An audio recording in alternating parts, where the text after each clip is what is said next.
Hey guys, I'm here with Chris at the Federal booth, and we're going to talk a little bit about the new 30 Super Carry. This round is kind of all the buzz right now that just recently came to light. Chris, can you give us a quick overview on the 30 Super Carry, what problems it solves and how it's doing? Sure. Well, the idea with 30 Super Carry was rather than updating old, 100-year-old cartridges, if we were going to, knowing what we know about making bullets today, so the same guys who designed the HST and everybody at Federal, so knowing what we can do with bullet technology and cases and powder and primers today, if we were going to build a handgun round for this current market, what would it be?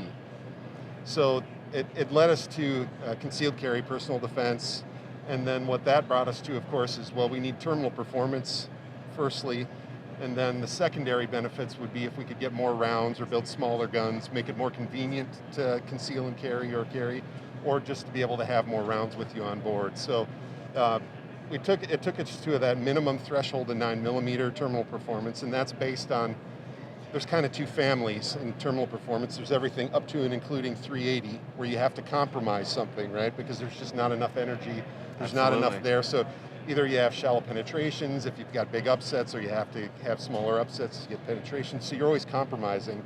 And then there's a big jump till you get to 9. Once you get to 9, everything from 9 up is small incremental gains from there.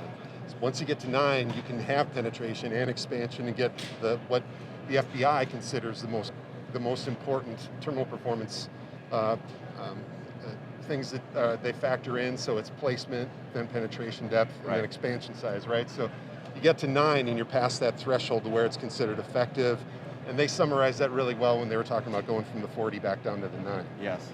So guys, we've talked about this in the Miami Shootout episode that we did, the big push when 40 came to be, and what we've learned since then. Not only what we've learned about the important factors, like you said, shot placement, penetration distance, but also the engineering and technology that has gone into the development of these rounds to get that performance that we need. And so the 30 Super Carry is now taking those things and trying to take it to the next level. So it seems to be all the hotness right now.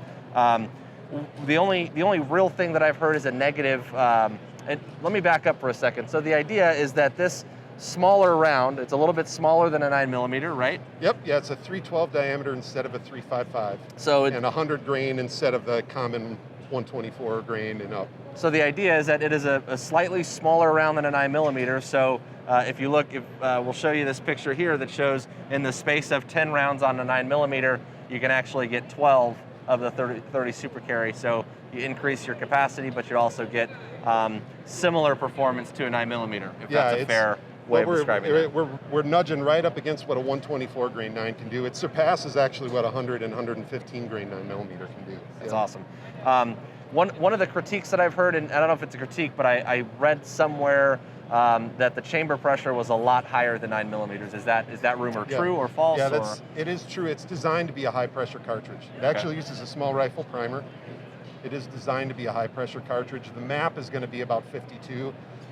These loads, as we see here, are in the mid 40s kind of range, but it's designed to be a high pressure cartridge. Okay. And does that have any kind of, what sort of negative effects does that have on the gun? Does it change engineering on the guns? Is it going to take some time for those to catch up? No, so we've had several manufacturers. We launched with Smith & Nighthawk, but we've had several that have had guns that they've already experimented with and shot, and they've had no issues with pressure in the guns. The guns are designed to handle it. The round is designed to handle it. The actual case design is designed to handle it. And we do have proof loads and everything else for it, and the guns have been handling it just fine. No excess wear. What we were a little surprised to find out that there was no more recoil impulse. It's actually got less recoil impulse than 9mm, and the muzzle flash and report is about the same as a 9. Awesome. So guys, again, another great thing about SHOT Show, you see innovation. There's a lot of us that feel like we need another caliber, like we need a hole in the head, right? There's enough of this, but yeah. But the advantage here that we could see is that, again, we're nudging in that direction of innovation and new stuff and new technology. So thanks, Chris. Appreciate your time. No problem.